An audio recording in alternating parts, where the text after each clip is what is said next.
Why do you commute by bus? I pay 30,000 yen a month for parking. Every morning, he asks me why I don't use the car my mother sent as a wedding gift. My husband is usually kind and always puts my feelings first. But today, he asked me with a grim face and hunched his shoulders. He probably thinks I'm a selfish person who doesn't use the car my mother-in-law gave me as a wedding gift. Tears welled up in my eyes. It was the first time I'd seen such a grim expression since I got married. He didn't say anything to me, but I could feel his confusion and bewilderment as his brows clenched. The clock in the kitchen ticked away incessantly. The sound of rain tapping on the window increased the tension in the situation. Speak clearly. I shook my shoulders at the sound of someone banging on the table. My heart was pounding and my hands were sweating. A marital quarrel was impossible for us, who were so happy. I thought, but should I tell him why I can't use that car? There is a small life in my belly that needs to be protected. In order to protect this child, I decided not to get in the car that my mother-in-law sent for me. However, my husband is getting irritated with me because I can't bring myself to explain the reason. Are you satisfied with trampling on your mother's feelings? I have no such feelings. I was at my limit. If this continues, a big rift will form between my husband and me. You see, I finally made a decision. My name is Ogi Nakao. I am 28 years old. I have been married for half a year. I just moved into a single-family apartment that my husband rented for working from home and started living with him. I work as a sales clerk for an insurance company. My workplace is a little far from the apartment I moved into, so I now commute by bus. I can sit during my commute and enjoy reading while feeling the comfortable rocking motion. My parents-in-law's house is close to our house, and my mother-in-law and sister-in-law live there. My father-in-law has been in poor health for a long time and is currently hospitalized. My husband was always worried that his condition would worsen frequently. My husband works from home, so he has some free time, and when he has free time, he visits my father-in-law, so I go to the store when I have a day off. My father-in-law inherited a large amount of assets from his parents, and whenever my mother-in-law and my mother-in-law meet, they talk about the inheritance before asking about my father-in-law's health. That said, they rarely come to visit. So when my husband and I visit him every week, my father-in-law is happy with a big smile on his face. My mother-in-law and my mother-in-law don't even accompany my father-in-law to his funerals, so all of his medical and hospital expenses are covered by our household budget. I'm sorry, man, if I didn't have to pay for my father's medical expenses, we could go on more trips together and eat delicious food. Moreover, Hitomi would go to the hospital with me on her precious day off. My father is also very healthy. I'm also grateful to Hitomi. My husband praises me with tears in his eyes. I look at the profile of my husband, who is so kind and makes people feel good. Thank you, Ryohei-san. It's the best thing that you always express your gratitude like that. And your father always welcomes us with open arms, right? I'm so happy to see you like that, she said, smiling. When we first got married, I went to visit my husband's parents' house, and when my husband got up to go to the bathroom, my mother-in-law looked at me with a mean look and confronted me, saying, "Hey, you know that my husband inherited a huge inheritance from his parents, don't you?" I'm not sure if I heard it from Ryohei-san or not. I thought I heard something like that soon after we started dating, but I didn't remember the details clearly. We were attracted to each other, regardless of my husband's family background or assets, so it was something that didn't leave a lasting memory for me.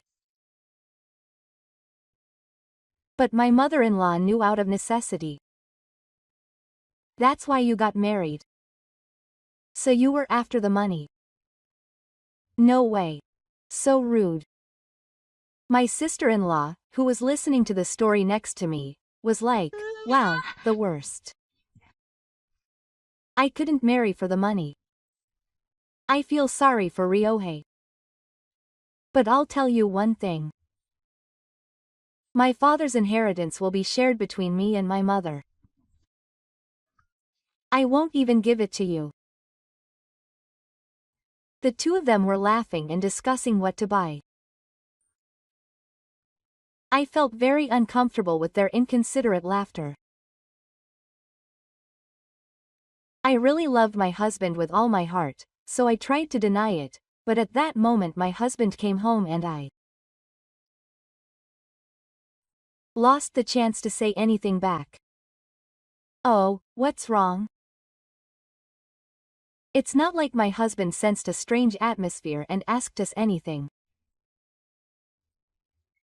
We were talking about a bright future. That there is a lot of hope ahead of us. "Hey, hi-san." I felt so much pressure that I had to answer yes.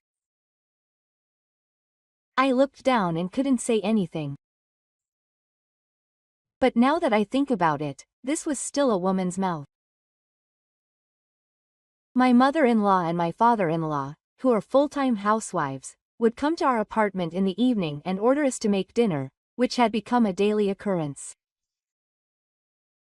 It all started when my mother-in-law and father-in-law both caught colds and had a fever at the same time, so I delivered the food I made at home to my parents' house. From that day on, the two of them would make me dinner whenever they could, and would bring home a Tupperware full of side dishes. "You're here, again? You're feeling better now, so you can make it yourself. Why are you coming to our house?" My husband had already told them, but my mother-in-law and my husband-in-law didn't pay any attention to what my husband said and handed me the Tupperware. Sometimes I get home late and my husband, who works from home, willingly prepares dinner, but at times like that, what kind of wife is it to make a man do a woman's job? "Don't mess with me." My mother-in-law takes the frying pan from my husband, saying, "You're the one making the sukune." My husband ignores me and continues to make dinner, but when I get home unaware, she yells at me and tells me to quickly switch to the two soldiers and do the housework. "Why is that girl doing the work that you should be doing?" She keeps bothering me until I come home tired and make dinner. If you have time to laze around at home and bother me, you should just go visit your father-in-law for 5 minutes. I gradually began to feel uncomfortable with my mother-in-law and my teacher-in-law's selfish words and actions. Recently, my father-in-law, who had been my sworn enemy, has finally recovered and is now able to eat. My husband and I visited my father-in-law as soon as we heard the news, and the three of us held hands and rejoiced. Thank you both. I never thought I would feel so warm at my age. My father-in-law thanked us with tears in his eyes. It was a moment when I felt that my affection for my father-in-law had deepened much since the beginning of our marriage. Meanwhile, my mother-in-law and my teacher-in-law's rampage is accelerating. Not only do they force me to prepare meals, but they also make a big fuss if the food tastes bad.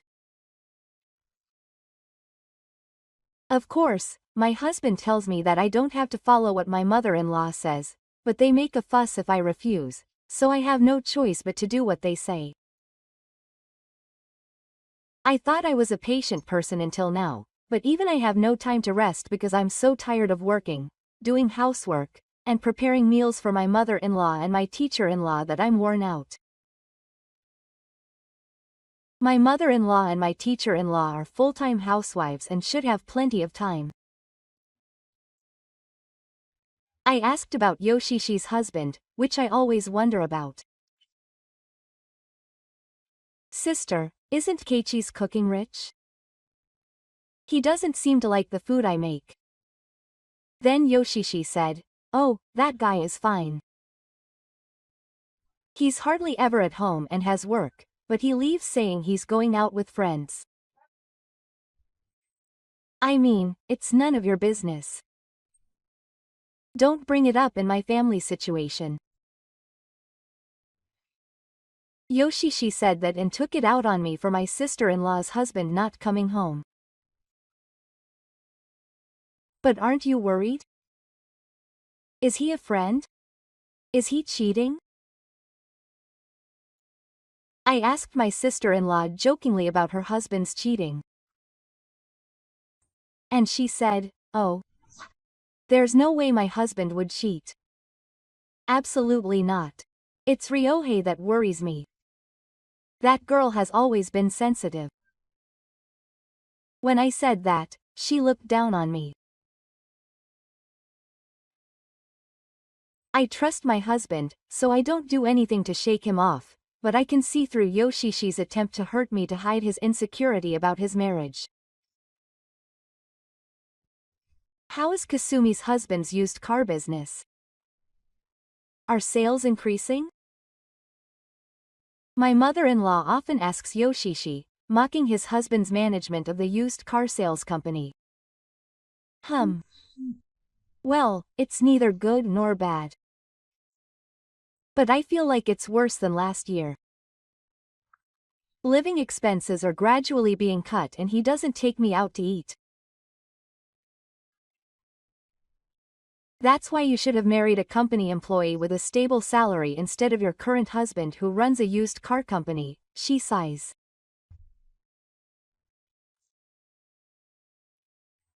Listening to their conversation, I once again feel glad that I married my husband.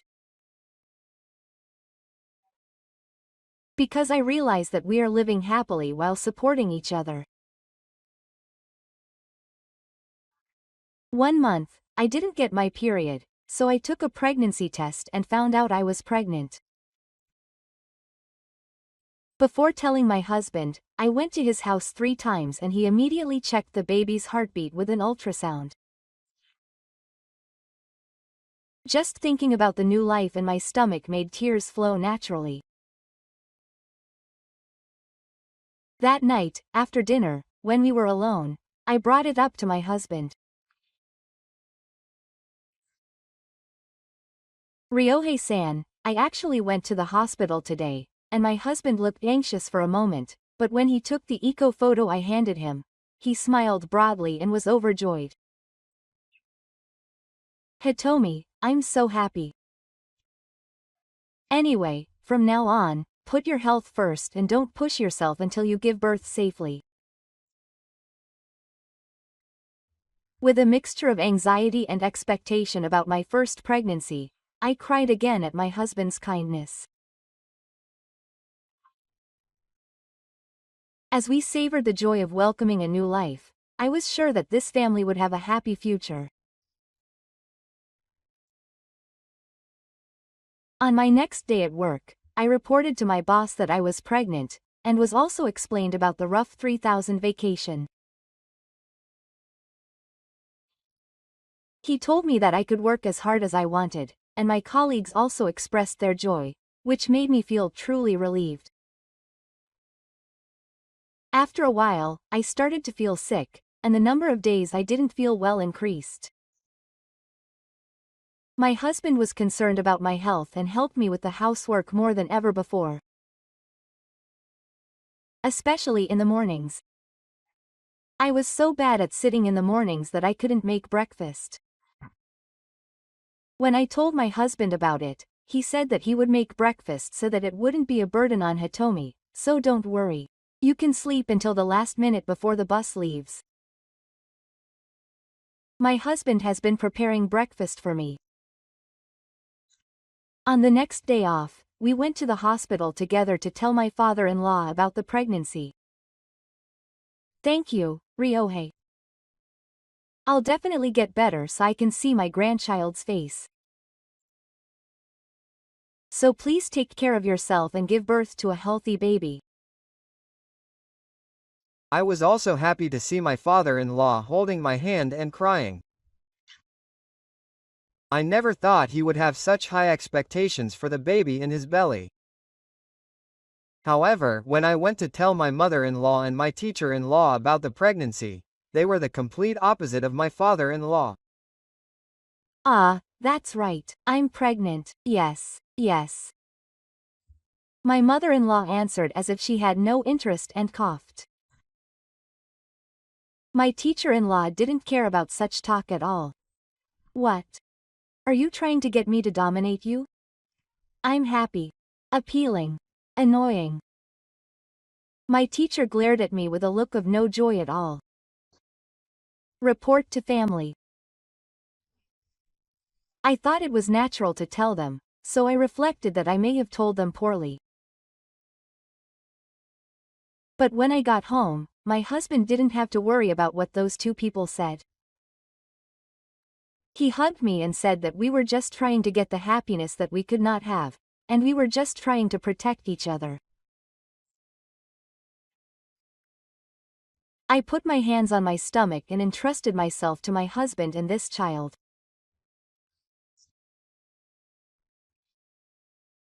For a while, I worked hard at work and housework while getting along well with my husband's help, but my mother-in-law and my father-in-law came to the house regardless of my health condition and made a fuss about making dinner. Then one day, my sister-in-law made a surprising statement. Hey, there's something suspicious about both of those children. My intuition is often right. If we do a DNA test, it might be a completely different boy's child. I felt angry and alive when my father-in-law said this with a mean look on his face as if he was laughing at me. I was so frustrated that I wanted to say something back, but my husband stepped in. What the hell are you talking about, sister? Hitomi would never do something like that. He told me to stop talking like that because I don't want our precious child to hear it. I was shocked by his words and couldn't think of anything. There was no need to answer such a trivial question. It would be a waste to respond. Hitomi told me not to worry and to lie down for a while, and then pulled me over to talk to her. After I left the seat, my husband and sister-in-law seemed to be arguing a little, but they seemed to have gone home without any problems that day. After that, neither my mother-in-law nor my mother-in-law visited our house for a while. I was happy that they finally realized how much of a nuisance they were, but one day my mother-in-law contacted me. I'm late with the wedding gift, but I really want to give Hai-san a new car as a gift. Isn't it hard enough to commute to work as a pregnant woman? If you drive, you don't have to worry about the time. My mother-in-law suddenly bought a new car without consulting me or Ryohei-san. Until now, she had never shown any signs of celebrating our marriage, but now she's given me a luxury car as a gift.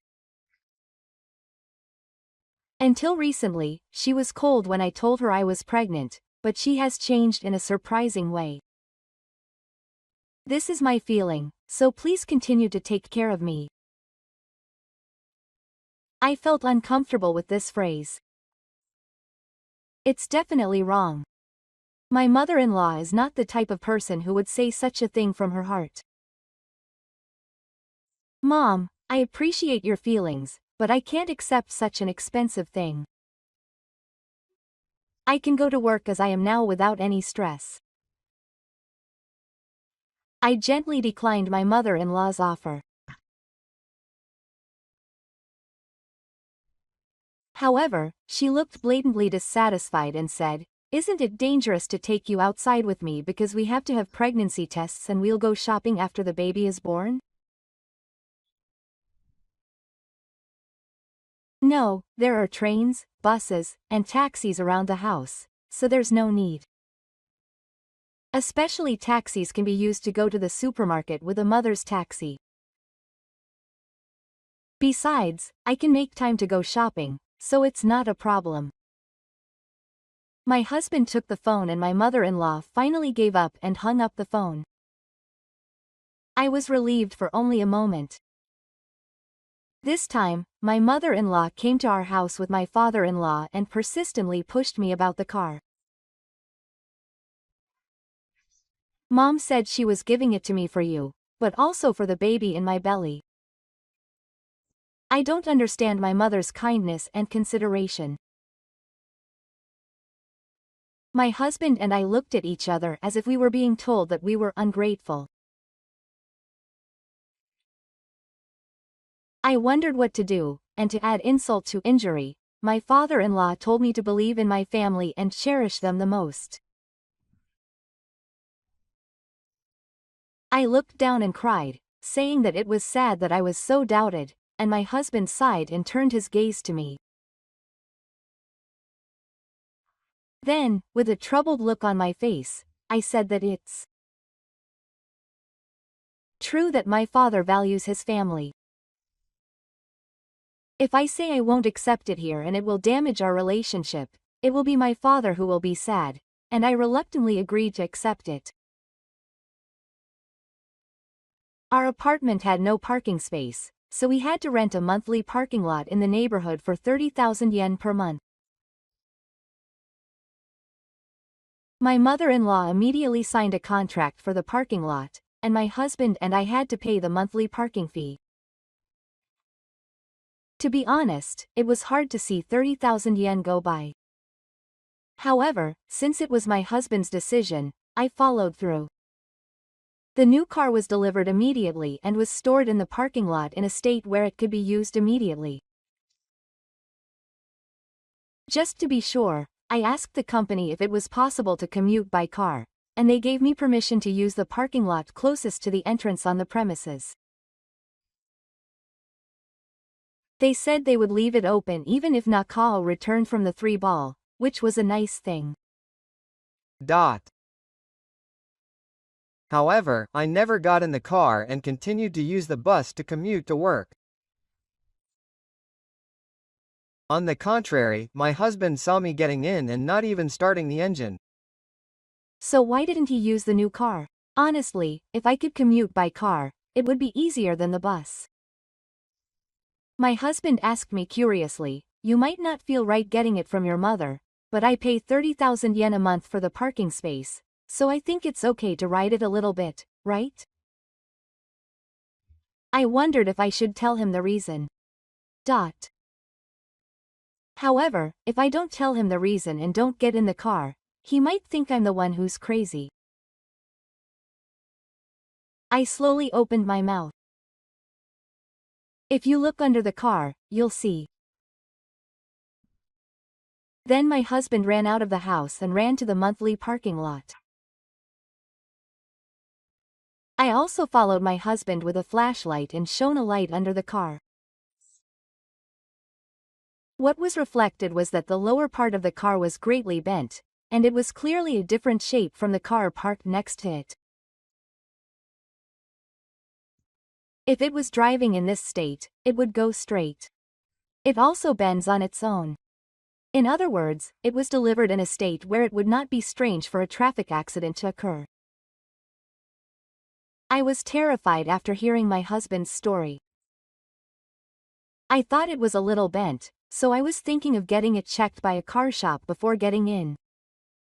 I never imagined it was in such a bad condition. My body was shaking with fear, and I imagined what it would be like if I had gotten in the car without knowing it, and I quickly held my baby in my arms to protect it. After that, I decided to have a mechanic, a friend of my husband, come to our house to take a look. This is the job of someone who knows the structure of a car. It was good that I happened to notice it, but if I had been driving without knowing, the car would have gone in an unexpected direction and I would have definitely had an accident. My husband shook with anger after hearing that. I clenched my fists and licked my husband, who was breathing heavily, and told him to stay calm for the sake of the baby in his belly. I was also confused by what had happened, but I tried to calm him down for now. It was definitely my mother-in-law and my teacher-in-law who did this. I was filled with the desire to host the two of them before informing the police, so I decided to carry out a plan. As usual, I told the two people who came to get dinner side dishes, I'm going to go for a drive with my mother-in-law, Gatara. Why don't we all go to visit your father? Your mother and sister always say that they are busy and it seems like they can't visit him easily, but if you use a car, you can get there in no time. I suggested to my mother-in-law that we go for a drive with my mother-in-law. The members were me, my husband, my mother-in-law, and my teacher-in-law. Then my mother-in-law said, "Oh, we're going to visit him. I'm busy too. But if you take me in the car, I'll get there right away. It costs a lot of money to take a taxi from home, doesn't it? I really want my mother and sister to ride with me as a thank you for my first drive." Then, Yoshishi, who was listening to the conversation awkwardly next to me, spoke up. "It's impossible, I'm busy. We have a lot of things to do too. Just go with you two. It doesn't matter if we're there or not," he said calmly. Then my husband immediately said, "Why are you so reluctant to ride in the car that you bought for us? You don't want to ride in a car with blood vessels because you're mining it or something?" My husband asked in a very cheerful tone, and there was silence. "What are you talking about? There's no way I'd do that." So he and the two of them went home. After a while, the hospital where my father-in-law was hospitalized asked us to come as a family because they wanted to discuss the future treatment policy. So my mother-in-law and Yoshishi came to our house to head to the hospital. The two of them came with gloomy faces and said that they were not feeling well, so they decided to turn back. I guess it was because my husband and I had packed our luggage in the car and were waiting for them to get in. "Oh, really?" I was hoping to take them to the hospital in a new car, but I acted like I was sad that they couldn't accompany me. My husband said, "Well, then we'll go as a couple. Hitomi, sit in the back seat and keep your head up. I'll drive." The moment my husband took the car keys out of his pocket and tried to start the engine, my mother-in-law said, "Wait a minute, are you two going together? And both of you are driving, wait a minute," and stopped him from driving. My husband calmly pointed out, "I know that the two of you have re-entered the new world. We had a professional mechanic check the dangerous parts of the descent. There's no way I'd get in such a dangerous car. I also hit the road on the way there. Just then, my sister-in-law's husband, who I had called over, appeared. In fact, I did the mining. I was cornered by these two people's requests and I couldn't refuse. The company that Yoshishi-san managed was a business. He had been in debt and was in a difficult situation, but when Yoshishi-san told him that he would distribute the huge inheritance of Ichi's father to him, his eyes swelled. In fact, my husband had been suspicious of his sister-in-law's husband since he heard from a friend who was a mechanic that this mining was the work of professionals. So he went to his sister-in-law's company alone and said that this is clearly a crime. He confronted his sister-in-law's husband, saying that if he didn't want to be arrested, he should tell him everything about this.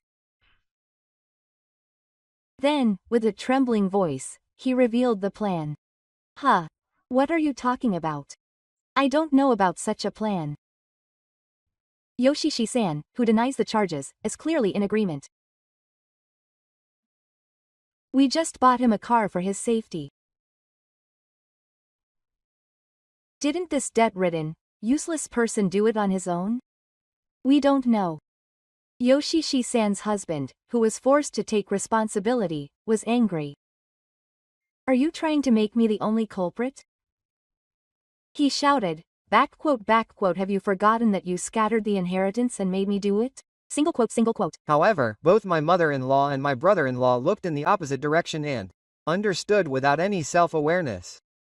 I'll go to the police and tell them everything. Saying this, my brother-in-law kissed me back and started to walk towards the police station. My mother-in-law and my brother-in-law turned pale at the unexpected counterattack and started to blame each other. However, none of those words reached my brother-in-law's ears. I put my sister-in-law and my baby in danger. One wrong step and my life could have been lost. Don't you realize that? Apologize now. If you don't want that, then apologize immediately, my sister-in-law's husband said, losing his seat intensely. Yes. I'm sorry. But it's just a little prank. I don't think you need to apologize. Because no one was harmed. My husband, who was watching the two of them, who were not trying to apologize from the bottom of their hearts, took out his smartphone and started calling the medicine man and the police. Then my mother-in-law and my brother-in-law, who didn't want to be caught, suddenly changed their attitude and said, I'm sorry. Please don't tell the police, I apologized, rubbing my expectations on the road.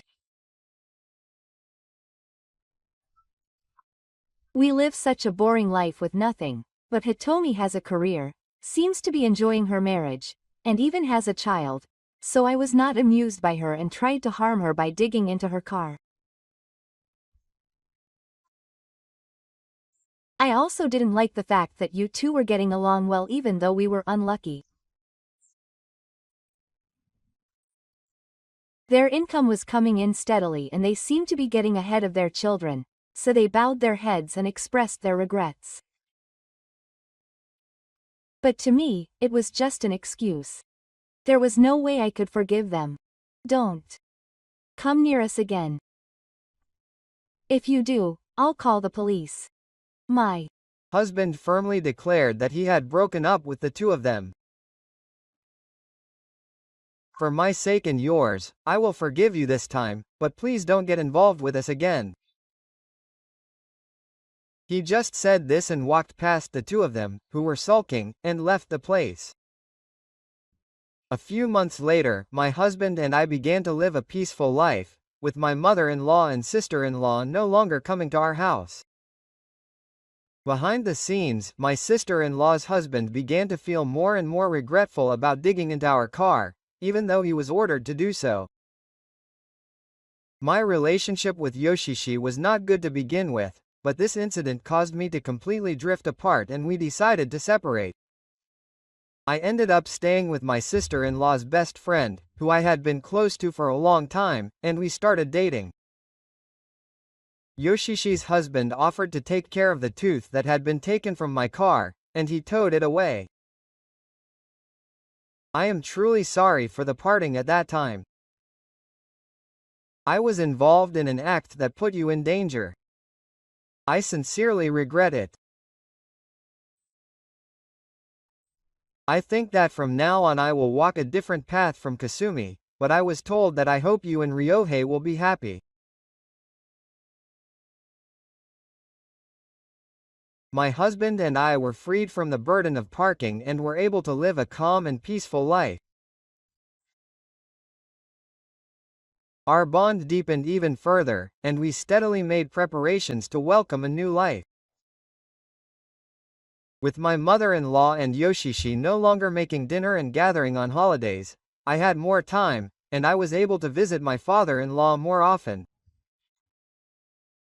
My due date was approaching and my health was stable, so I'm sure my father-in-law would be happy to see the face of his newborn grandchild and overcome his illness. Then I would like to retire and hold my grandchild in my arms, she said with a smile, making my husband and I feel happy. But at that moment, my father-in-law's condition suddenly worsened. We rushed to the hospital after receiving the call, but it was too late, and my father-in-law passed away. My husband was so devastated by his death that he collapsed. I was desperately supporting my husband with my big belly, but I was also engulfed in deep sadness. Dad, you can't be with your baby. I felt tears naturally spilling out. My mother-in-law and my father-in-law, who came later, also acted sad, but they seemed to be happy in their hearts that they would be able to inherit and share the assets. When the funeral preparations began, my husband and I followed the funeral company and made preparations without taking a break. However, my mother-in-law and my father-in-law said that they needed a change of pace and went on a trip to a hot spring. They had been working hard to care for my father and they couldn't bear the shock of his death, so they needed this time. My mother-in-law hung up the phone without waiting for our reply, making excuses that I couldn't understand at all. However, both my husband and I were so tired from working without rest that we didn't say anything to them and just continued preparing for the funeral.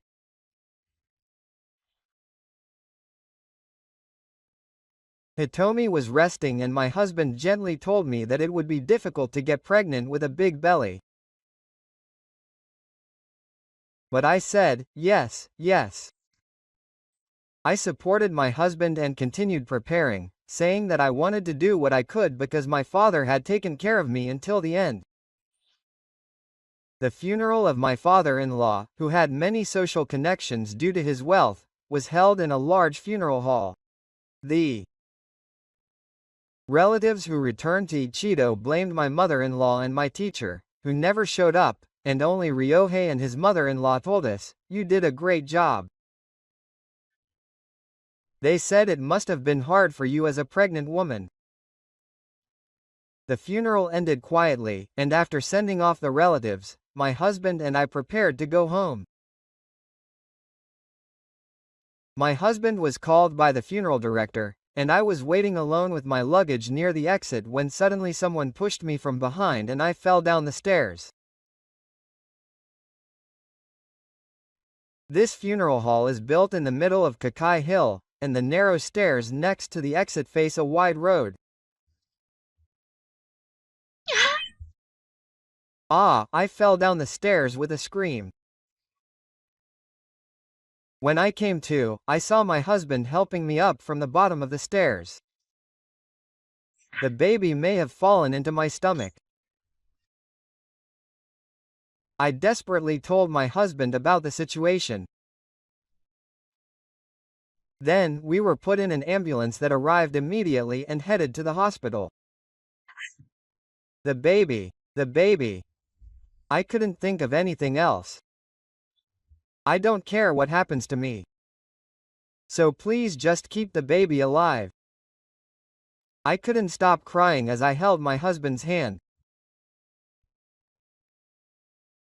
We immediately went to the hospital to see the Obstetrician Maternity Association, and the answer they gave me was, there is a risk of bleeding. They said, be prepared. I felt hopeless. Your father was looking forward to it. Because of me. I kept blaming myself. It's not you who is at fault. It's the person who pushed you down. If I hadn't left you alone, my husband would desperately hold my hand, and we would both feel anxious and our hearts would tighten. My testimony that I was pushed down and the witness who saw the moment reported the incident led the police to take action at an early stage. My husband left the room to deal with the police, concerned about me having to stay quiet. I myself did not see the culprit, but I think it was Naka Hack's mother and his elder brother. My husband also told the police that those two were suspicious. He said that the people he thought were his own mother and sister, but the security camera only showed that they were people wearing black clothes. If you formally file a report of the crime, we can investigate the surrounding area in more detail, but my husband said that it doesn't matter if he is meat. Please catch the culprit who put my wife and baby in danger. My husband strongly appealed to the police. A week later, the police contacted my husband, who was spending time with me in the hospital room. My husband was standing there with his mouth open. He hurriedly went to the room to talk, finished the conversation, and when he returned, his face was pale and he said, it wasn't those two. According to the police, the location of the two at the time I was pushed off was perfect. At a distant hot spring resort, a hotel front desk clerk was checking on the two of them relaxing in the lobby. So the police told my husband that they would remove the two as suspects. My husband and I can only scratch our heads wondering who could have done such a terrible thing if it wasn't those two. We decided to leave the search for the culprit who pushed him down to the police and focus only on the safe birth of the baby in my belly. We have been told that he will not get up even if he is on complete bed rest, as we have done all possible treatments since then. I spent my days praying that he would grow in my belly as much as possible. My husband and I both spoke to him as hard as we could. Please stay in my belly for a while longer. He will grow slowly in my belly and come out. I spent every day praying to God. A few days later, the hospital room was filled with the smell of cheap perfume. It was my mother-in-law and sister-in-law who appeared in the third house, where some patients are hospitalized with severe sitting problems, with a strange smell and a strange excitement. They were clearly wearing more flashy clothes than they had worn before, and their high heels were clicking away, making them a different room from the others here. The two of them quietly opened the curtains and came to my bedside. That must have been hard. He said he was rejected. I wonder what kind of grudge he has. My mother-in-law was sarcasm-free, without any concern for me or the baby. I washed my baby. Yoshi, she asked, leaning closer to me with Emmy in his eyes. It was humid. The smell of nausea stabbed Misora, making her feel nauseous. The baby is safe. My voice was trembling with fear. These two must have been involved in this incident. I was filled with fear of what they would do to me in front of such a person. At that moment, my husband opened the curtains and came in. Hey, you promised not to get involved with us. What are you here for? Go away. To my husband, who was angry with his face red. Yes, I thought he promised me that. My mother-in-law answered lightly, pretending to be innocent and saying that she forgot. My husband and I looked at each other and frowned. Oh, that's right. There is something more important to talk about. Look at this. Saying that, my mother-in-law took out my father-in-law's will. In the will, it was written that all of his assets would go to his wife and daughter. You guys probably think that we pushed him down the stairs. How dare you doubt your family? Your father made this decision because he saw through your eyes and saw that you were that kind of person. You are the people your father hates the most. You betrayed his expectations of his family. I didn't care about the inheritance. I was just shocked that my father-in-law thought of us that way. That can't be true. My father always denies it, crying. My husband, who paid for the medical expenses, also seemed to feel betrayed by his father-in-law and looked sad. So that's what your father wrote in his will.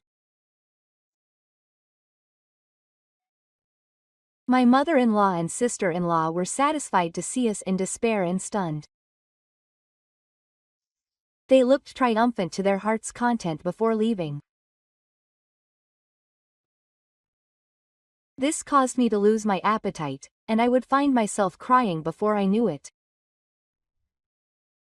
My husband, who used to visit me every day, started to lock himself in his room and rarely saw me. My income was reduced to 1,000 yen. I was mentally cornered and began to feel unwell, and I was warned by my will that it was really dangerous if I continued like this. As days continued like this, one day my husband's father-in-law's legal advisor suddenly came to see him. At Nakao-san's request, I brought the will to Ryohei-san, his son, again. My husband was surprised and his eyes widened, but he decided to listen quietly to the lawyer's explanation. Mr. Kozo told me to keep the will at home because his wife would find it. Mr. Kozo told me to give it to him as soon as possible, but due to the confusion of the funeral, I was unable to contact him and it was a long wait. The lawyer bowed his head and apologized to my husband. No, we never thought we would be involved in such an incident. After that, the lawyer explained the details of the will. In accordance with the legal inheritance clause, Mr. Tomoko-san, his wife, will inherit the remaining 1/3 to Ryohei-san. Mr. Kasumi-sama will not receive any inheritance because he was fully supported during his lifetime. The lawyer calmly read out the will, then took a breath and spoke. Only Mr. and Mrs. Ryohei were with me at the end. I am truly grateful to them. Thank you so much for covering the medical expenses and visiting me every week. My husband was deeply moved by the heartfelt speech, which was clearly different from the one before. As soon as the lawyer left, my husband came to my hospital room and told me the end of the story. After he finished speaking, his eyes were red and he hugged me and said, "Dad was watching us closely. He loved us so much." Quote, I'm really glad I was able to hear my father's words. From that day on, my health improved rapidly. My husband was able to come to visit me in the hospital every day. Meanwhile, the police operation was reaching its climax. After a detailed investigation of the security camera footage from the funeral home, the culprit who pushed me off was identified. The culprit was Yoshishi's husband's lover. Yoshishi and Yoshishio were living separately and had not filed for divorce. However, Yoshishio had already started living with his lover and was in an uncertain state. The woman he had been threatening him with was going to claim compensation for his affair if he didn't do as he said. The woman he had been told that if she pushed me down the stairs, he would divorce her without claiming compensation, and she rebelled by following the steps he had told her to. The police arrested the woman he had been having an affair with for obstruction. Her sister-in-law was also arrested as an accomplice. My mother-in-law was shocked by the arrest of her daughter and the fact that her son would inherit most of her inheritance. However, legally, my mother-in-law also had a share of the inheritance, so she was not completely free. I went to work in the town and gave birth to a boy. When I suggested to my husband that I wanted to give him his father's name, he was overjoyed and agreed. After thinking about it for a long time, we named the child Kota. After we were safely discharged, and when Kota was about 3 months old, I happened to run into my mother-in-law at a nearby supermarket. My husband was watching over Kota at home, so I had to get rid of my mother-in-law alone. To be honest, I didn't want to do it. However, seeing my mother-in-law crying and begging me to meet Kota, I couldn't give up on her wish. First, I will consult with Ryohei-san. Then. With that, I left my mother-in-law bowing her head and left. When I got home, I consulted my husband about this, but he was adamantly against it.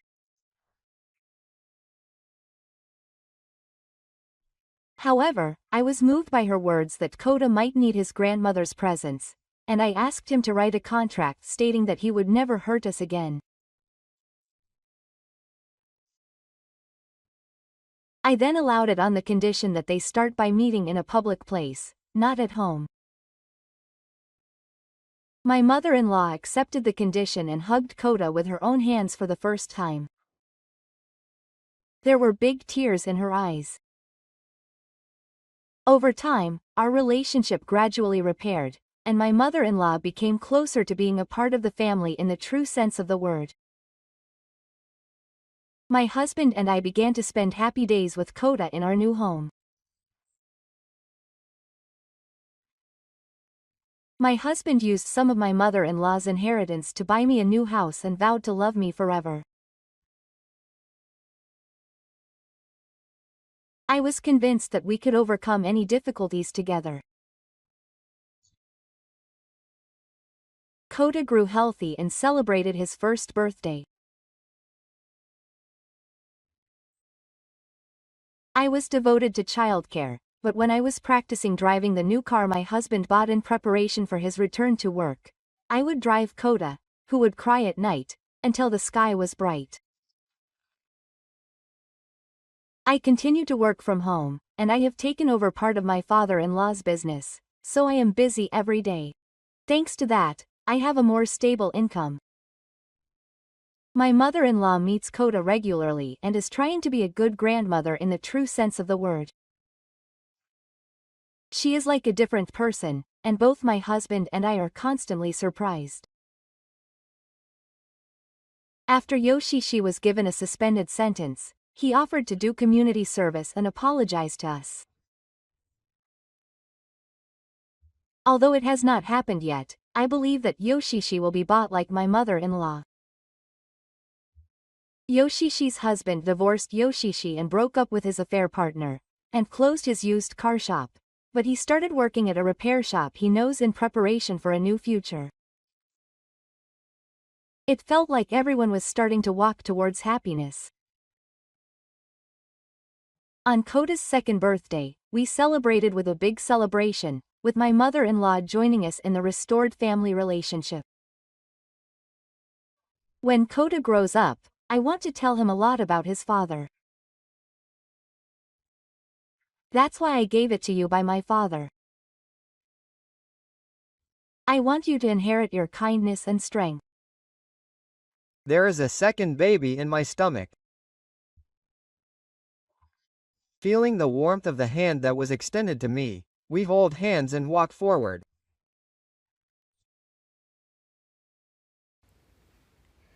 毎月30万円の生活費を振り込んでくれる次男嫁には、私の財産5000万円をすべて相続するわ。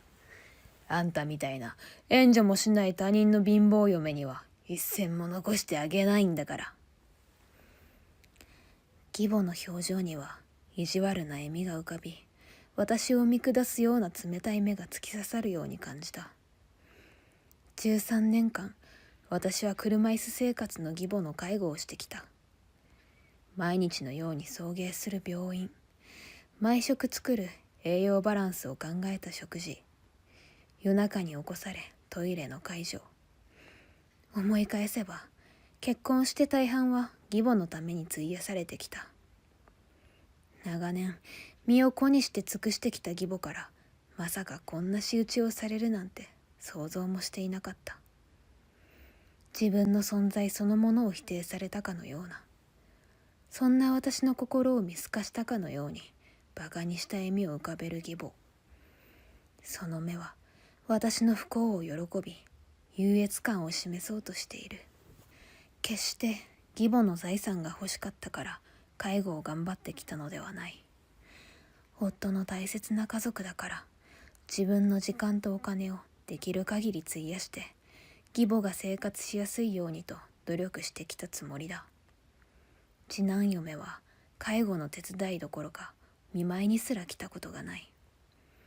さらに13年間の介護にかかったお金はすべて私が負担しているのに。次男の嫁は銀行員でエリートなのよ。毎月仕送りもしてくれるし、ちゃんとした家柄の子だからね。あなたとは違うのよ。義母の冷たく笑う表情に、部屋の空気が一気に重く、息苦しくなった。私は自分が何か大きな間違いをしたのかと自問した。もっと頑張ればよかったのか。もっと義母に尽くせばよかったのか。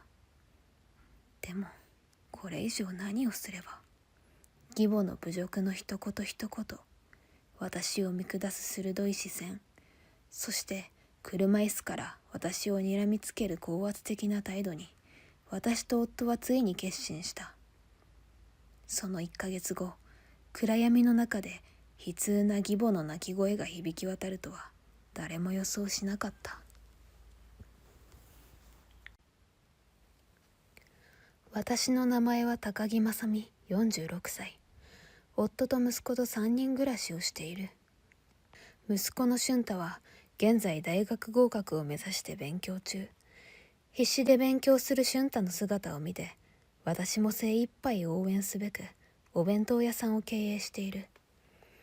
中学からの友人である森田博美と2人で経営し、売り上げは好調。現在は複数の支店を持ち、私は役員として経営全般と経理、ひろみは現場責任者として各店舗の管理を行っている。ひろみの父は暴力団の組長で、その影響からひろみはなかなか就職できず、私とお弁当屋さんを始めた。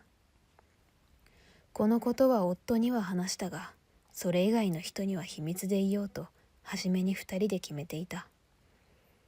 その父親とは面識はなかったが、警戒心を抱きつつも、ひろみとはずっと信頼関係を築いている。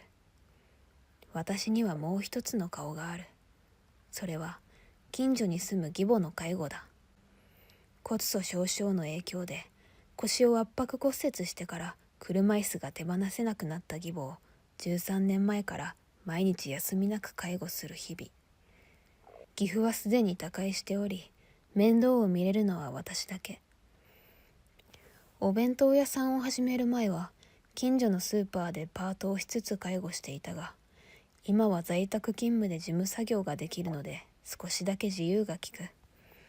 同居した方が通う手間も省けるしいいのかなと考えた時期もあったが、口うるさい義母と24時間一緒にいるなんて考えられない。今は別々に意を構えたことが正解だったと思っている。義母の頭の中は夫の弟である良二さんのことでいっぱい。夫は幼少期から義母に兄弟で比較され、劣っていると言われ続けた心理的な傷を抱えている。それでも母親を見捨てることができず、私に介護を頼む罪悪感も抱えていた。しかし、夫は手が空いた時は必ず義母の介護を手伝ってくれたし、毎日感謝を伝えてくれるので、私の心の拠り所となっていた。反対に、義弟は一度も義母の面倒を見たことがなく、お見舞いにすら来ない。来るのは金を無心する時だけ。それでも義母は義弟を過度に溺愛し、特別扱いしていた。お母さんの一番大切な愛おしい子というのが義母の口癖。どんなに夫が努力してテストでいい点を取っても、立派な会社に入社しても、その気持ちをひっくり返すことはできなかったのだ。定職にもつかず、アルバイト生活の義弟には銀行員の妻がいる。義弟嫁も幼い頃から特別扱いされ、人生で努力することを知らずに育った義弟が、欲望のままにお金を消費することに不満を持っていた。以前何度か会った時も、義母の前ではいい嫁を演じているが、実際は自分の夫が亡くなった義父の遺産を浪費しながら生活していることを嫌がっているように見えた。今日も義母の介護のため義実家を訪れる私。最近はますます体の自由が利かなくなってきたことへのストレスを私にぶつけるようになってきた。いったった、もう引っ張らないでよ。本当にあんたの介護って心がこもってないわよね。やっぱり弁当屋にしか勤めれない人間に私の世話なんてしてもらうんじゃなかったわ。大した給料だってもらえないくせに。義母の一日の始まりはこんな小言から始まる。実際は私もひろみも十分すぎるほどの役員報酬をもらっている。社会に出て働いたことのない義母には想像もつかないのだろう。しかし、いちいち訂正するのも面倒なので、一般的なパートさん程度の収入の体で話を合わせている。もう13年間聞き続けた小言なので、うまく聞き流すようにはしているが、ひろみと一生懸命頑張っているお弁当屋さんについて言われるときはカチンとくる。感謝もなく、自分が介護されるのは当然という態度の義母は、私にも夫にもこんな調子で意地悪な視線を向け、あんたが嫁に来なければ、宗一はもっと会社でも出世できてるはず。あんたが宗一の足を引っ張っている。と言い、夫には、領事みたいにちゃんとした会社員の嫁と結婚すればよかったのに。なんで弁当屋なんかとぐちぐち言っている。とにかく私のことが気に入らないのだ。義母が車椅子生活になってから、義弟は自分たちが義母の財産を管理すると言い出した。母さんの預金通帳も家の権利書も、足が悪い母さんの目を盗んで誰かさんが盗み出すことなんて簡単だろ。だから俺が管理してやるよ。うちの嫁、銀行員だから、そういう金の管理は誰よりも長けてるからさ。夫はその話を聞いて、どうもおかしいと感じたらしい。義母に対して全く興味を示すことのない義弟が金の管理だけは自分に任せろなんて。わかった。じゃあまず一度母さんを交えて話し合いをしよう。嫁さん連れて今週末実家に来てくれ。夫は私と義母、そして義弟夫婦との話し合いをすることを提案した。こうして義母の家での話し合いが行われることに。私は正直嫌な予感しかしなかった。あなた、良二さんって今働いてないのよね。ってことは、まさかお母さんの遺産を奪おうとしてお金の管理なんて言い出したんじゃない？先月も車を買い替えたばかりだし。私が夫に質問してみる。夫も同じ心配を抱えていたようで、その可能性は十分あるな。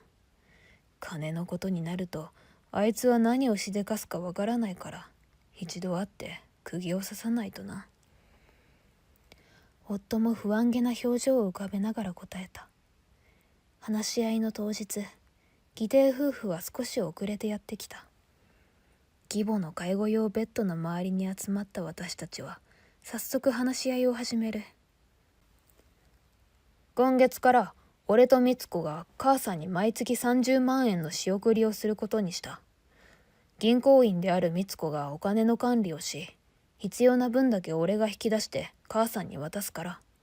そしたら盗まれる可能性もないし、母さんも安心だろ。自信満々に話す義弟を義母は頼もしげな表情で見つめている。内容云々なんて聞いているかもわからないほど、義母の視線は義弟に釘付けだ。美津子さんもそれで了承してるの？夫が尋ねると、はい、良二さんがそうしろと言うなら従うまでですので、協力していきます。と、少し自信なさげに目を伏せる。ってことで決まりね。うちは美津子の稼ぎがでかいから30万も仕送りできんのよ。そっちの嫁はそんな金額出せないっしょ。だから誠心誠意うちの大切な母さんの世話をするしかねえよな。ヘラヘラと笑いながら私を侮辱する義弟。夫も頭にきたようで言い返そうとすると、義母が突然口を開く。良二、ありがとう。良二の優しい気持ちを母さんは受け入れることにするわ。美津子ちゃんもありがとうね。あんたたち2人は真の親孝行者よ。金も出さずに介護しかできない総一夫婦とはえらい違いね。まさか長男夫婦がこんなに親不孝者だとは思ってもみなかったわよ。そう言うと私たち夫婦をギロリと睨みつけた。しかし義弟夫婦が今後の義母に関するお金を出してくれるのはかなりありがたい。ずっと私の役員報酬から月15万円ほどの義母にかかる生活費を出していたのだから。しかし初月からこの取り決めは守られることはなかった。私は変わらず義母の預金口座に15万円の送金をしたのに、亮太さんから義母に30万円が渡されることはない。よくよく考えると、義弟夫婦は義母の預金通帳を受け取ってから一度も様子を見に来ることはなかった。あれだけ金はこっちが出すから介護はお前たちと偉そうにのたまっていたのに、金も出さない、介護もしないという元の形に戻ってしまった。夫と私は、あの二人何考えてるか全然わからないな。一切顔を見せなくなったし、金だって支払ってくれてないんだろう。なんかきな臭いんだよな。と話し合うこともあったが、証拠がないためただの疑惑として胸に留めていた。毎晩必死で勉強してきた息子の俊太が第一志望校に合格した。正直難関大学と言われる試験で合格できるかは半分半分だった。昔からずっと法律関係の職に就きたいと勉強を続けてきた俊太は、寝る間も惜しんで机に向かい続けてきた。俊太はうちのお弁当屋さんで販売している特製角煮が大好き。レシピに関しては全てひろみが考えてくれるので、うちのお弁当屋さん特製というよりはひろみ特製角煮というべきかもしれないが、煮込んだ際に余分な油をカットするので、夜食としておにぎりと一緒に出すと大喜びしてくれる。夜に食べても全然胃もたれしないし、パワーが出るんだよ。と、俊太の最高の夜食飯となった。もしこれで俊太が合格したらさ、合格と確認を合わせて合格にって言って売り出せるんじゃない？などと夫は茶化していたのだが、実際に俊太が難関大学に合格したことで、私も商品化をと次の役員会でひろみに相談してみようと思った。とにもかくにも私たち夫婦にとっては一番の朗報。俊太を囲んで喜びを分かち合う私たちの間には安堵と希望が満ち溢れていた。これで一つ肩の荷が下りたわ。結果が出るまで毎日ハラハラだったものね。これからはもっと母さんの介護にも時間を使えるね。最近はまた運動機能が下がったみたいだし、一人でトイレに行くのも大変そうだからな。私たちは二人で前向きな気持ちを共有し合った。その日の夕食で三人でこれからのことを話していると、俊太が「おばあちゃんにも合格の報告に行こう」と言ってくれた。受験勉強で忙しくなる前は、よく私について義母の介護の手伝いに来てくれた俊太。私が義母をベッドから下ろす際の介助を見て、自分の方が力があるから変わるよと言って積極的に大変な作業をしてくれた。孫に優しくされてもお礼の一つも言えない義母に呆れつつも、汗をかきながら介護をしてくれる俊太を見て、改めて素晴らしい息子だと心が温かくなったものだ。それから数日後、私たち家族3人は義実家を訪れた。お母さん、俊太が志望校に合格しましたよ。難関大学でしたが、俊太が努力した結果です。満面の笑顔で私が告げると、義母は、ああ、そうなの。それでと言って、意地悪そうな視線を私たちに向ける。それでって、なんか言うことないのかよ。俊太にも母さん世話になったんだろ。その俊太が努力して大学に受かったんだぞ。かわいい孫に一言言ってやれよ。慌てて夫が間に入ってくれるも、返ってきた答えは、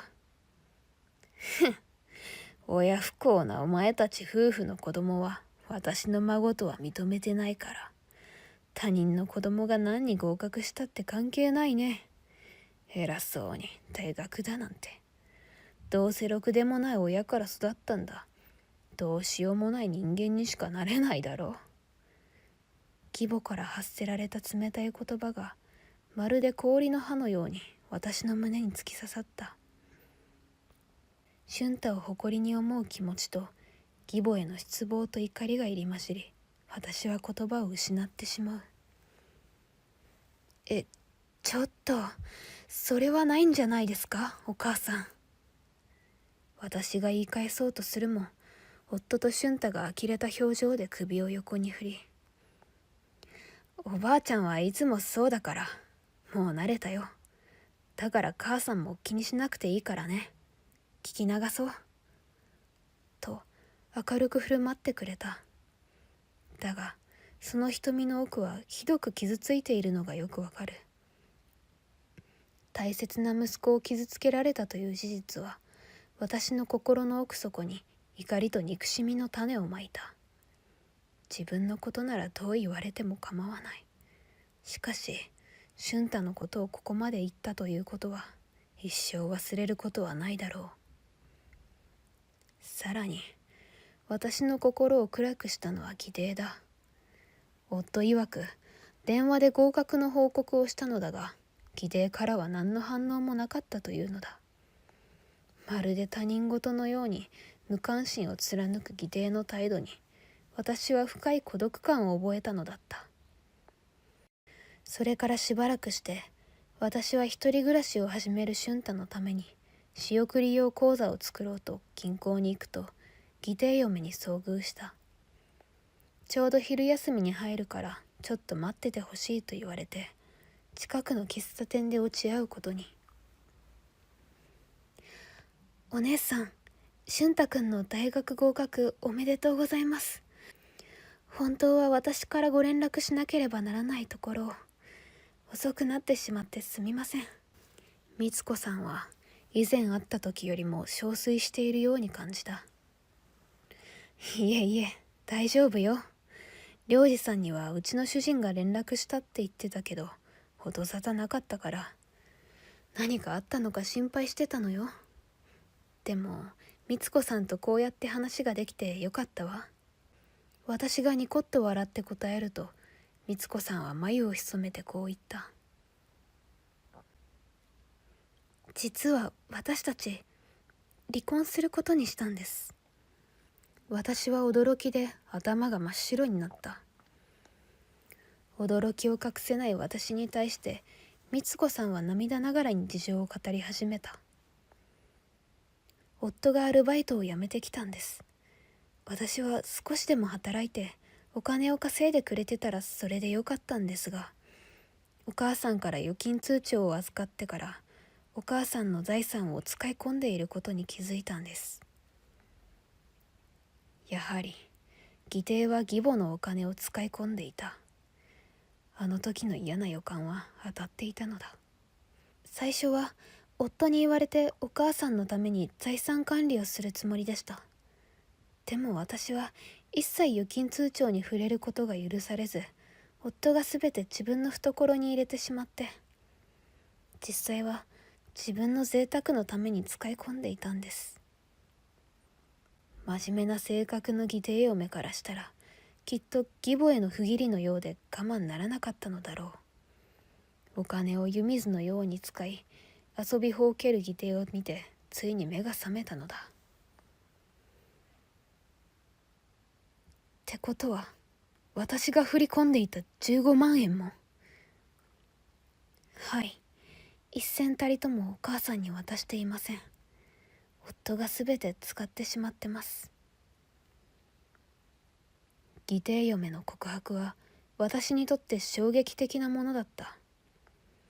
まさか自分の送金したお金が義母に届いていなかったとは。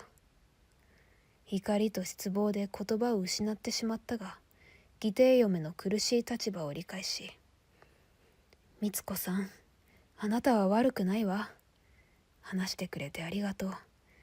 こちらで何とかします。私たちはお互いの苦労をねぎらい合って別れた。翌日、私はいつものように義母の介護に訪れる。ヘルパーさんがちょうどいる時間帯だったので、二人でなんてことない会話の一つとして、俊太の大学合格についてポロッと話した。ヘルパーさんも来年受験生の娘さんがいるらしく、二人で受験トークに花が咲いた。ヘルパーさんが家を後にすると、義母は私を枕元に呼びつけて、ちょっとあんたうるさいのよ。何が大学合格よ。くだらないわね。どうせあんたたち貧乏夫婦は学費も払えないんでしょ。私の財産を狙ってるのは知ってるんだから。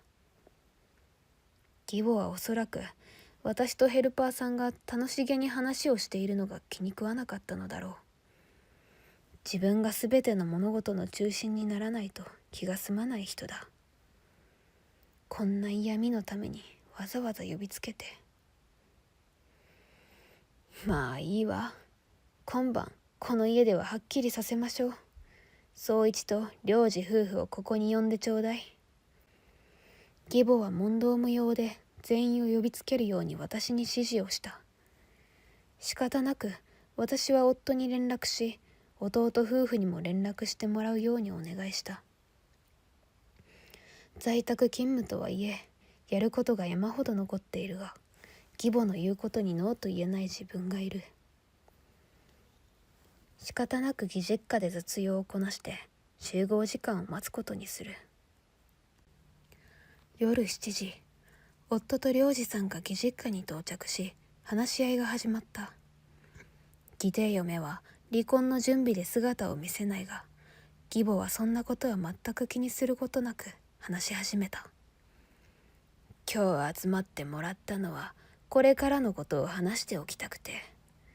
まあ私も今は元気なつもりだけど、今後何があるかわからないでしょ。だから万が一のことを考えて30万円仕送りしてくれてるみつ子ちゃんに遺産5000万円を相続させて、援助がない他人の貧乏嫁は0円にします。義母はそう言い放ち、高笑いを始めた。私は思わず眉を潜め、無意識に義母から目を離す。13年間のさまざまな思いがこみ上げてきて、心の中は嵐のように荒れ狂う。そんな私の気持ちを察してか、義母は、あらあら、これまで私に一銭も渡さなかったくせに、財産がもらえないとわかると不満顔ですか？これから俊太はどうなるのかしらね。貧乏学生としてボロボロの服着てキャンバスを歩くのかしら。惨めな子。生まれてきた家を間違えたのよ。と、さらなる追撃を仕掛けてくる。私は義母の発言の意図をやっと理解した。これから大学進学で出費が増える私たち夫婦を困らせてやろうと思っているのだ。私が今まで15万円毎月送金していたのに、抑えきれないほどの怒りを覚えるが、大きな深呼吸をして冷静さを保つ。あんたの介護なんて苦痛の連続だったわ。我ながら13年間もよく耐えてきたと思うもの。小さなしょぼい弁当屋なんかで働いて、恥ずかしいわ。ご近所さんにも言えたもんじゃない。それに比べてみつ子ちゃんは立派よね。30万円も仕送りしてくれて、誰もが認める銀行勤務。本当にあの子は素晴らしいわ。もうこれ以上義母の言葉に耐えられるほど私は強くなかった。怒りは徐々に悲しみに変わっていき、13年間の介護生活が義母にとっては苦痛の連続で、感謝どころか私を憎んでいるような口ぶり。何もしてこなかった義弟嫁を持ち出してきて、私の人格まで否定する。今まで我慢してきた辛さ、虚しさが一気にこみ上げた。私は抑え込んできた感情を今、ぶちまけることにした。そう考えれば考えるほど、私は冷静になっていく。勝ち誇ったように話す義母に対し、私は冷静に、しかし漠然とした態度で反撃に出た。お母さん、勘違いなさらないでください。そもそも嫁には相続権はありませんので、どうぞご自由に。と、ニコニコした笑顔で余裕たっぷりに言い返す。すると、義母は顔を真っ赤にして怒り狂い、わめき散らした。なんだと、この恩知らずが。あんたたち夫婦とはもう縁を切る。出て行け。義母の剣幕に、夫もついに堪忍袋の緒が切れた。母さん、もういい加減にしてくれ。これからは母さんのことは領事に任せるわ。俺たちはもう疲れた。そう言い放ち、夫は私の手を取って義実家を後にした。いいわよ。あんたたちがいなくても領事夫婦がいるんだから何の問題もないわ。むしろ欲払いができて嬉しい限りよ。義母は私たちの後ろ姿に向けて捨て台詞を吐き睨みつけていた。おい、ちょっと待てって兄さん。あんなの母さんのいつものハったりだろ。あんなばあさんのざれ言にいちいち感情的になるなよ。これからもさ、お姉さんの介護が必要だからさ、戻ってきて仲直りしてくれよ。必死で取り繕う義弟は何度も私たちを引き止めようと言葉を投げかけるも、私たちは一切無視。すぐに車に乗り込むと、夫は車を発進させた。義実家が遠ざかると同時に、私の目からは涙がこぼれ落ちる。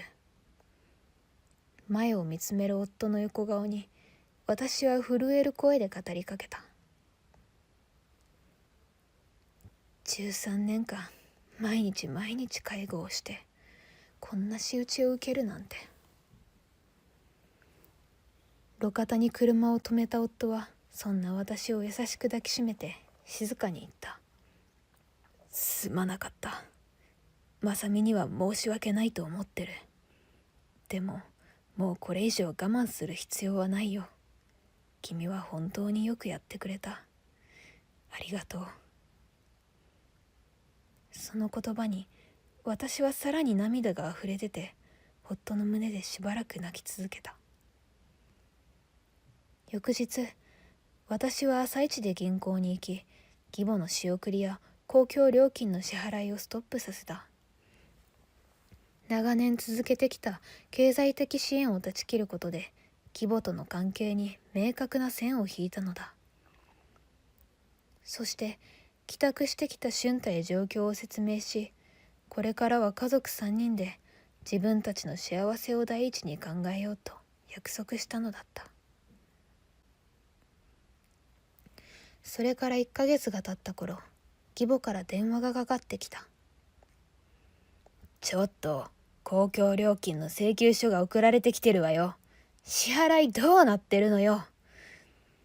私はもう縁を切られた人間なのでわかりません。関係ありませんので失礼します。私は淡々と答えて電話を切った。さらに1週間後。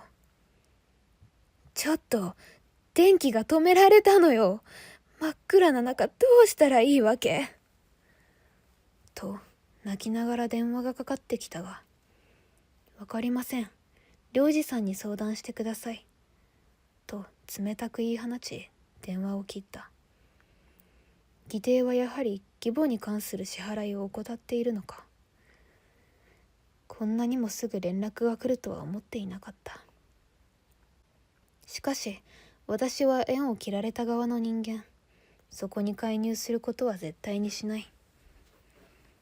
さらにその1ヶ月後、義母を乗せた車椅子を押す義弟が我が家にやってきた。痩せて憔悴した様子の義母を見て、私は一瞬同情するが、これまでの仕打ちを思い出して心を強くする。俺が母さんの介護を引き受けるから、兄さん夫婦にお金を援助してもらいたいんだけど。私たちは呆れて何も言えなかった。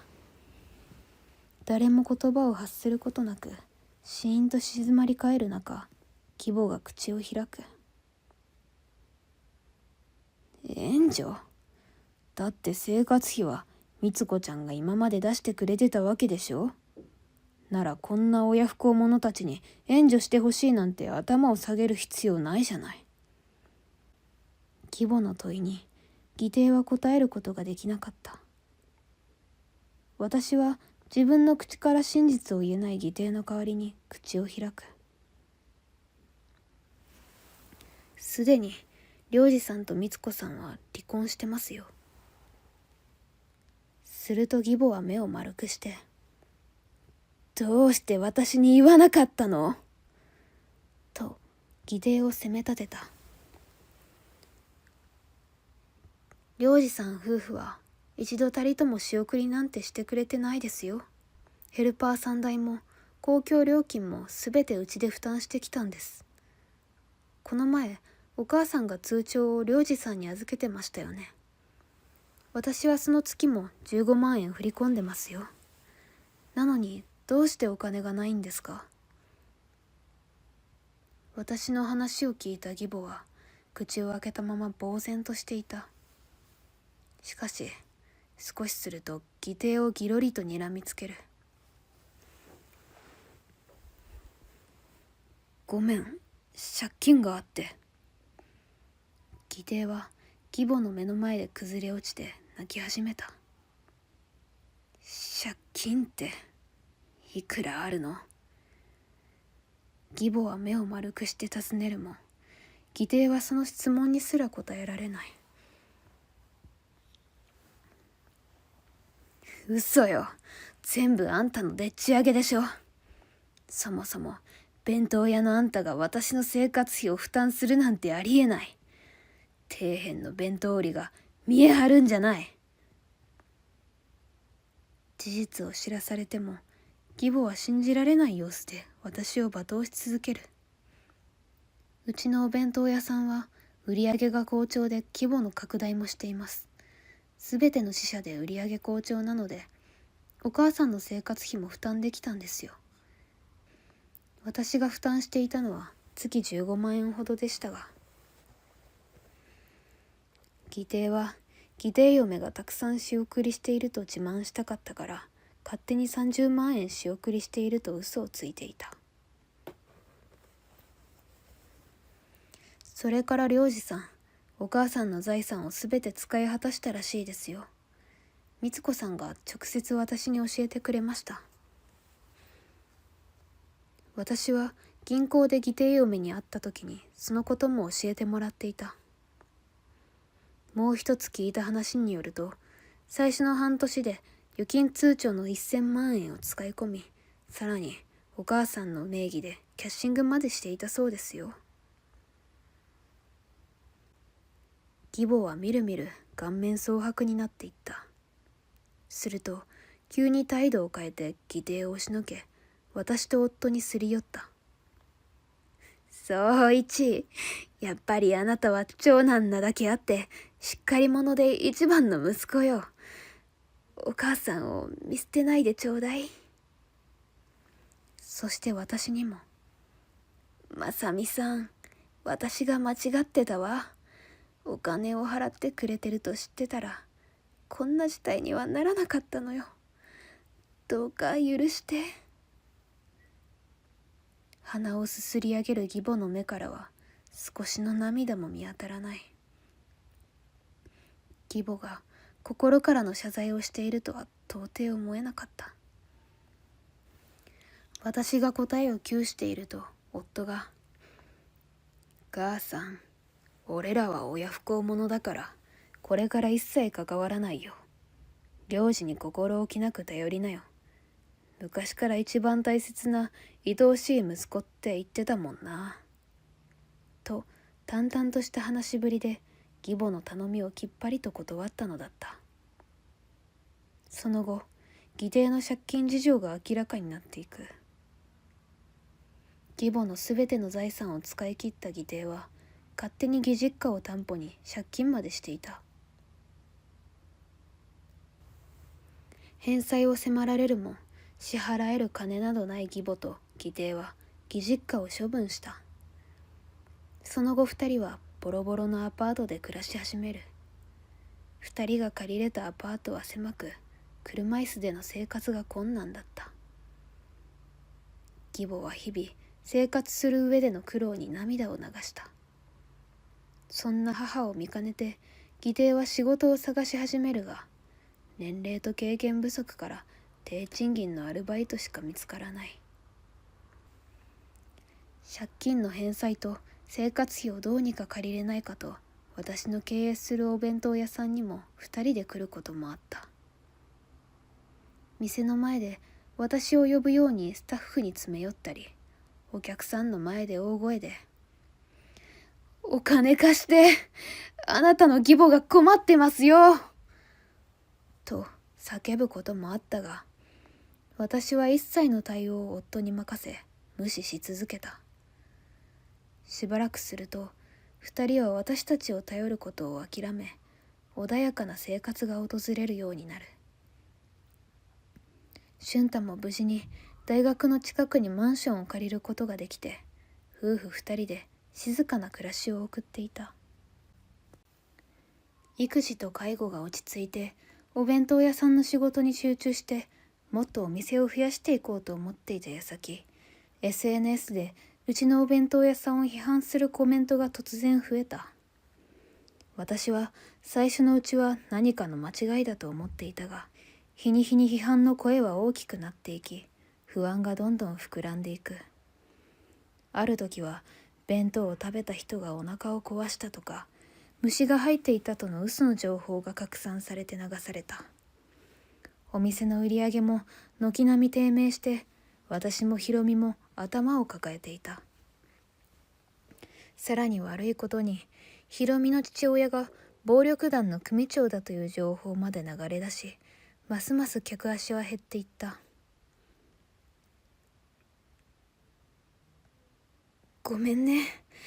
どうしてうちの父親の話が表に出ちゃったんだろう。私のせいで本当にごめん。ひろみは顔を合わせるたびに私へ謝罪の言葉を繰り返す。しかし父親のこととひろみのことは切り離して商売をしてきたのだから、ひろみのせいではない。この情報を拡散させた犯人が悪いのだ。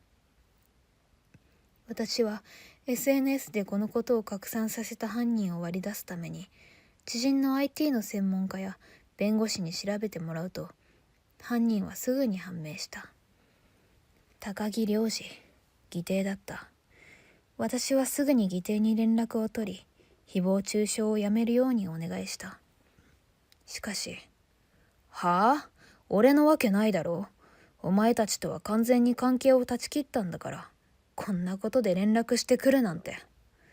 自分たちが困った時だけ連絡してくるのやめてください。まるで自分たちが被害者のように茶化す義弟に、私は弁護士から集めた証拠を突きつける。良二さん、こちらは段階を踏んで弁護士から情報開示してもらってるんです。これを警察に持って行ったらあなた捕まりますよ。私がそう言い返すもん。うるせえな。お前のせいで俺と母さんはこんなに苦しんでるんだ。お前らだけ幸せになるなんて許さない。受けた恨みは必ず返すからな。私は絶句してしまった。そのままその言葉をお返ししますと言えたらどんなに気持ちがいいだろう。本性を表した義弟は笑い声を上げながら、人生で初めて真剣に働いてるよ。それはあんたらを潰すための仕事だ。どれだけやっても飽きないよ。ははははは。と言って電話はぶつりと切れた。義弟の異常性を感じながら、私はこれでよかったのかと不安な気持ちに襲われる。次の日、私はお弁当屋さんの全支店を臨時休業として本店に従業員を集めた。みんな不安そうな表情で集まっている中で、私はひろみと従業員に頭を下げて謝罪する。私の家族のせいで、ひろみにもスタッフのみんなにも迷惑をかけてしまいました。本当に申し訳ありません。私の目からは大粒の涙が止まらなかった。みんな周りに来てくれて気にしないでと言ってくれたが、影響はどんどん深刻になる。長年勤めてくれていた従業員が次々と辞めていったのだ。その理由は暴力団関係の店では働けないというもの。私は従業員が去っていくたびに心が引き裂かれる思いだった。しかし私とひろみはこの事態を脱却するために弁護士を雇って解決しようと動き始める。絶対に誹謗中傷に屈することはしないと気持ちを新たにしたのだ。弁護士から訴えられた義弟は一旦は SNS の投稿をやめる。しかし一旦広まってしまった嘘の情報やひろみの父親が組長だという噂は広まり続けたのだ。売り上げは低迷し、支店はすべて閉鎖することになった。どうしよう。このままではスタッフのみんなの生活が、私もひろみもこのままでは生活していけないわ。私は夜になると夫に不安な気持ちをぶつけた。夫は、大丈夫、きっと状況は良くなるはずだ。ここが踏ん張り時だと頑張ろう。もうすぐ誹謗中傷の裁判の判決も出るだろう。と言って心を落ち着かせてくれた。夫の言う通り、私とひろみが義弟に対して謝罪と損害賠償を求めて起こした裁判の判決がもう間もなく出ようとしている。私たちはその結末次第できっと未来は明るいのだと信じていた。結果、義弟には損害賠償を支払うようにと判決が下されることとなった。私たちは大喜びしたが、借金しかない義弟からは1円たりとも賠償金を支払ってもらうことはなかった。判決が出た日の夜、義弟から連絡があった。てっきり謝罪でも言われるのかと思ったら、俺にはもう失うものなんてない。でも、お前たちには奪えるものがまだまだたくさんあるな。と言い放って電話は切られてしまった。判決が下ったとはいえ、店の経営状況はますます悪化し、倒産の危機が訪れる。私は長く経営をしてきて、これ以上ない崖っぷちに立たされていることを誰よりも早く察知していた。13年間の介護の対価がこれ。私がやってきたことって何だったの？収支表を広げ、これからの展望も見えない私は天を仰いで涙した。この頃から私は気づくと涙が止まらなくなるようになり、精神的にもボロボロだった。毎日店頭に出て笑顔を振りまくひろみに申し訳なくて、ある日自分の気持ちを伝えることにした。ひろみ、ごめんね。これ以上この店を続けていたら、あなたの人生まで台無しにしてしまうわ。涙ながらに謝る私にひろみは、まさみ、ちょっと休もっか。お店の方は私一人で十分回せるし、ずっと頑張ってきたまさみは神様からちょっとお休みしなさいって言われてるのよ。優しく肩を撫でてくれるひろみの視線は優しかった。私はしばらく経営から離れることにした。そのまま家から出るのが怖くなって引きこもり、夫や俊太からも心配されてしまう。今後の人生に絶望を感じ、心療内科にもかかったが、心の状態が改善することはなかった。お弁当屋さんが次々に閉店し、本店のみ営業という状況を知った義母と義弟は、毎日のように私に電話をかけてくるように。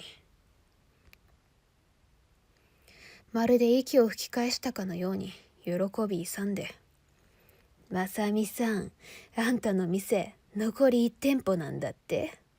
あらあら、どうしちゃったの？あれだけたくさん店があったのにね。身近な人間を大切にしない罰が当たったんじゃない？でもこれで終わりじゃないから、まだまだあんたが嫌がることやってやるからね。義母の優越感たっぷりな言い方は介護していた時のまま、私を蔑むことが唯一の楽しみのように感じる。俺たちは何もかも失って、あるのは借金だけなんだ。お前たちも地獄の底まで引きずり落としてやるからな。覚悟しとけ。二人とも失うものがない同士、開き直って怖いもの知らずだ。すべての根源は私だと勝手な主張を繰り返している。私に引きずられるように夫も体調を崩しがちになり、会社にも行けない日が増えていった。それによって私たち家族の家計は徐々に厳しくなっていく。そんな日々が続いていたある日、本店にまさみの父親がやってきた。ひどい嫌がらせをされていると聞いて、いても立ってもいられなくなったのだ。お父さん、大丈夫だから。お父さんとは関係ないことよ。ひろみはわざわざ足を運んでくれた父に感謝をしつつ平静を装った。ひろみ、俺はお前の人生を応援してやれなかった。就職だって苦労させてしまってずっと後悔してるんだ。だからせめて今回だけはお前の力になりたい。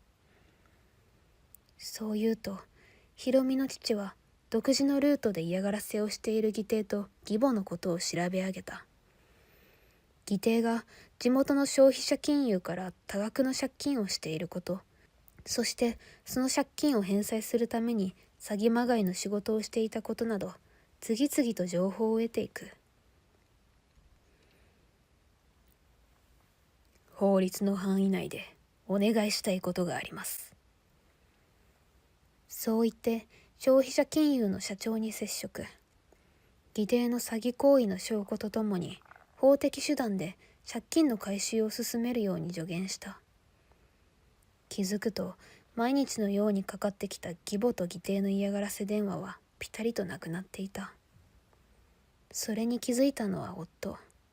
そして義弟はともかく体の弱い義母の様子が気になった夫はこっそり2人の住むアパートを訪ねたという。するとアパートはもぬけの殻。一抹の不安を覚えた夫は私に知らせることなく警察に相談に行ったのだ。